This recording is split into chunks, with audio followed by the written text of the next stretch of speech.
مختصر نماز کا طریقہ۔ اگر فرض نماز کے ہر رکوع اور سجدے میں صرف ایک مرتبہ تسبیح پڑھی جائے اور تیسری اور چوتھی رکعت میں کچھ دیر کھڑے ہو کر بغیر قراءت کیے سیدھا رکوع کر لیا جائے اور آخری قعدہ میں التحیات پڑھ کر سلام پھیر دیا جائے تو کیا نماز ادا ہو جائے گی؟ وسیم صاحب انڈیا سے، بہت شارٹ نماز وسیم صاحب بتا رہے ہیں۔ دیکھیں نماز تو ہو جائے گی، اس سے فرض ادا ہو گیا، آپ کا واجب بھی ادا ہو گیا۔ آپ نے ہر رکوع ایک سجدے میں ایک دفعہ سبحان ربی العظیم سبحان ربی الاعلیٰ پڑھ لیا، فرض کی تیسری رکعت میں تھوڑی دیر کھڑے ہو کر رکوع کر لیا، تو فرض نماز ادا ہو جائے گی، واجب بھی ادا ہو جائے گی، یعنی جو نماز کے واجبات بھی ادا ہو گئے۔ لیکن اس طرح سے نماز پڑھنا سنت مؤکدہ کے بہرحال خلاف ہے۔ کیوں؟ اس لیے کہ رکوع اور سجود میں تین دفعہ تسبیح پڑھنا یہ سنت مؤکدہ ہے۔ ٹھیک ہے، فرض میں تیسری اور چوتھی رکعت میں تو آپ اگر جلدی بھی رکوع کر لیں تو کوئی اتنا مسئلہ نہیں ہے، بہتر تو یہ کہ آپ اس میں سورہ فاتحہ پراپر پڑھیں، یا کم از کم اتنی دیر کھڑے تو رہیں، یا کوئی اور دعا پڑھ لیں۔ لیکن اگر آپ اس میں جلدی رکوع بھی کر لیتے ہیں تو بھی بہرحال بہتر نہیں ہے، لیکن جائز ہے۔ لیکن رکوع اور سجدے میں اتنا شارٹ مارنا کہ ایک رکوع اور ایک رکوع کی ایک دفعہ تسبیح پڑھیں تو یہ سنت مؤکدہ کی مخالفت ہے۔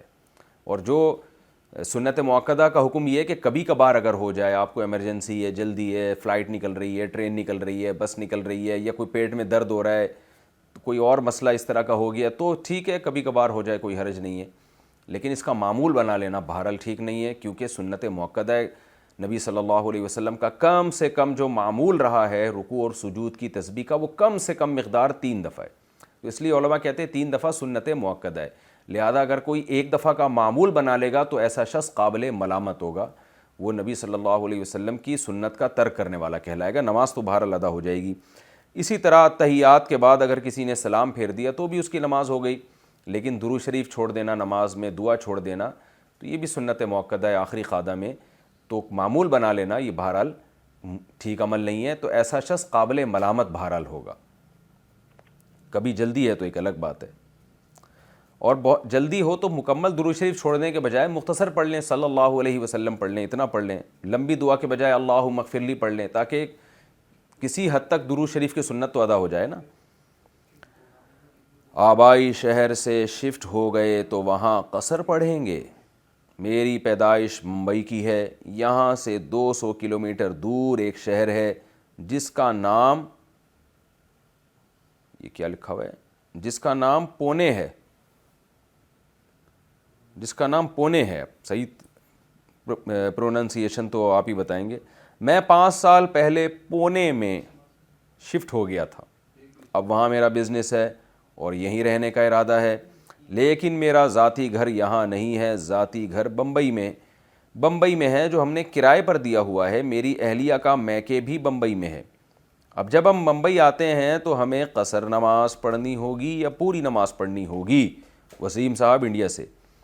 وسیم صاحب اگر آپ نے پونے ہے یا پونے ہے واللہ عالم بھائی، اس شہر میں اگر آپ اپنی وائف کے ساتھ شفٹ ہو گئے ہیں اور گھر کا سامان بھی یہاں لا کے ڈال دیا ہے، پراپر طریقے سے سامان لے لیا، کوئی ہوٹل میں نہیں رہ رہے آپ، تو پھر یہ جگہ آپ کا وطن بن گئی ہے۔ انسان اپنی بیوی کے ساتھ جس جگہ رہتا ہے اور گھریلو سامان کے ساتھ، چاہے رینٹ پہ گھر لیں یا اپنا گھر خریدیں، اپنا گھر خریدنا ضروری نہیں ہے، تو آپ اپنی وائف کے ساتھ جب شفٹ ہو گئے تو یہی جگہ آپ کا وطن بن گیا۔ اور اس میں اگر آپ نے جو ممبئی سے آپ نے اپنا سامان سارا یہاں شفٹ کر لیا ہے، تو پھر اب بمبئی جب آپ جائیں گے تو وہ جگہ پھر آپ کے لیے مسافر والی جگہ کہلائے گی۔ اور اگر سامان شفٹ نہیں کیا اور نہ نیت آپ نے چینج کی ہے، سامان وہاں بھی پڑا ہے یہاں بھی پڑا ہے، آپ نے دونوں جگہ رہنے کا ارادہ، کبھی یہاں کبھی وہاں، تو بیوی کے ساتھ دونوں جگہ ہی رہتے ہیں آپ، تو دونوں جگہ آپ کا وطن کہلائیں گی۔ لیکن عام طور پر ایسا ہوتا نہیں ہے، آدمی جب وائف کے ساتھ کہیں شفٹ ہو جاتا ہے تو وہ پہلی والی جگہ کو لوگ اکثر چھوڑ دیا کرتے ہیں، تو ایسی کنڈیشن میں آپ پھر مقیم کہلائیں گے اس پونے شہر میں، جو کہ نواں شہر ہے آپ کے لیے، تو اس میں آپ پھر مقیم کہلائیں گے۔ اس میں اپنا ذاتی گھر خریدنا ضروری نہیں ہے۔ اور اہلیہ کا جو بمبئی میں میکے ہے تو اس سے بھی کوئی فرق نہیں پڑتا، بیوی اپنے شوہر کے ساتھ جہاں رہتی ہے وہ اس کا گھر کہلاتا ہے۔ شادی کے بعد لڑکی کا گھر شوہر کا گھر کہلاتا ہے، ماں باپ کا گھر لڑکی کا گھر نہیں کہلاتا۔ آپ کی وائف جب ممبئی جائیں گی تو چونکہ وہ ان کے والدین کا گھر ہے، شوہر کا گھر سے میری مراد ہے رہائشی گھر، جس میں سامان وغیرہ پڑا ہو، وہاں رہنے کے لیے جاتے ہوں اور وہ پورے ساز و سامان کے ساتھ جہاں سے شفٹ نہ ہوئے ہوں. تو جب وہ ممبئی جائیں گی تو چونکہ شوہر کا اگر وطن نہیں ہے وہ, تو پھر اپنے ماں باپ کا شہر ہونے سے وہ عورت کا شہر نہیں کہلائے گا. تو وہاں آپ کی وائف اگر 15 دن سے کم ٹھہرتی ہیں تو سفر والی نماز پڑھیں گی.